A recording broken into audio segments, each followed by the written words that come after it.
والذين لا يدعون مع الله إلها آخر।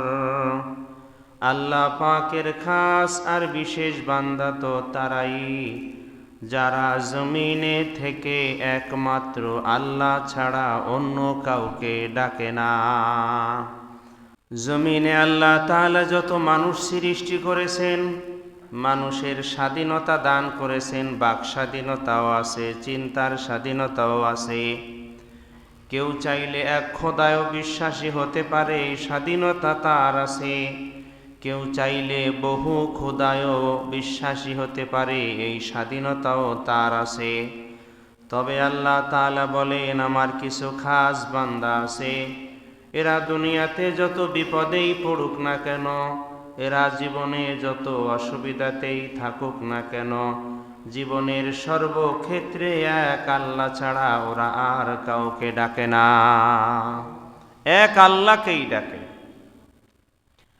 আমরা জানি সাইয়্যিদুনা হযরত ইউনূস আলাইহিস সালাম আল্লাহ পাকের নিকট এক জলিলুল কদর মহা সম্মানিত নবী হযরত ইউনূস আলাইহিস সালাম ঘটনাক্রমে মাছের পেটের মধ্যে চলে গেছেন। আল্লাহর হুকুম ছিল মাছের পেটে গেলেন। একদিন না, 2 দিন না, 40 দিন পর্যন্ত মাছের পেটে সময় কাটে। আল্লাহ তাআলা যত সমস্ত মাখলুকের খাবার বানায়েছেন সবগুলি পেটের মধ্যে হজম হয়, কিন্তু সাইয়্যিদুনা হযরত ইউনূস আলাইহিস সালাম মাছের পেটে হজম হয় না, সেখানেই রয়ে গেলেন।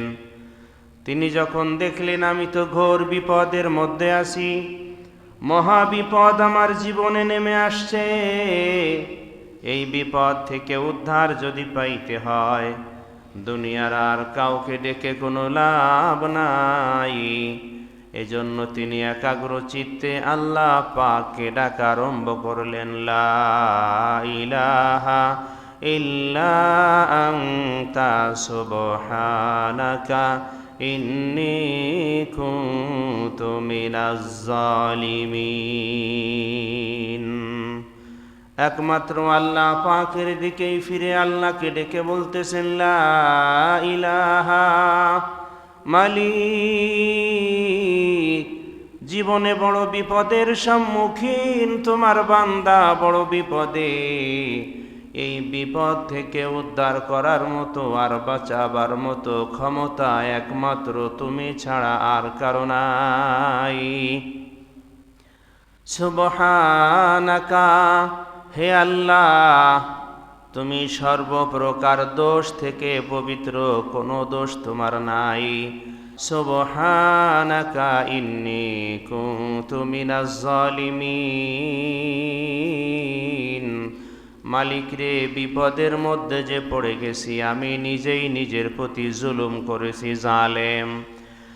আমি আমার নিজের প্রতি জুলুম করেছি, তোমার হুকুমগুলি যেভাবে মানার দরকার ছিল সেভাবে মানি নাই, এজন্য হায়াতে বিপদ নেমে আসছে। মালিক রে, আমার এই বিপদ থেকে উদ্ধার পাওয়ার মতো তো তুমি ছাড়া আর কেউ নাই।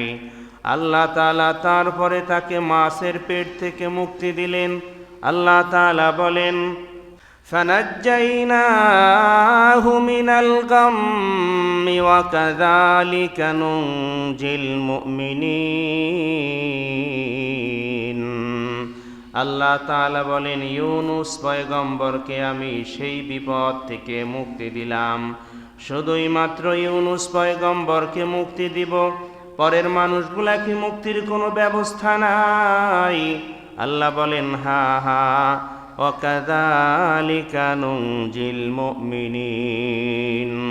দুনিয়াতে মানুষ যত বড় বিপদেই পড়ুক না কেন, সে যদি বিপদে অস্থির না হয়ে একমাত্র আমাকেই ডাকতে থাকে, তাহলে পয়গম্বর ইউনূসকে যেভাবে আমি মুক্তি দিয়েছি বিপদ থেকে, ওই রকম প্রত্যেকটা মুমিনকে আমি বিপদ থেকে উদ্ধার করে নেব। والذين لا يدعون مع الله إلها آخر। আমার কাছে কিছু আপন মানুষ আছে, আমার কিছু আপন বান্দা আছে, আমার কিছু কলিজার বান্দা আছে, ওদের হায়াতের একটা অভ্যাস হলো বিপদে আপদে যেখানেই থাক না কেন কখনোই ওরা আমি আল্লাহকে ভুলে অন্য কারো কাছে যায় না।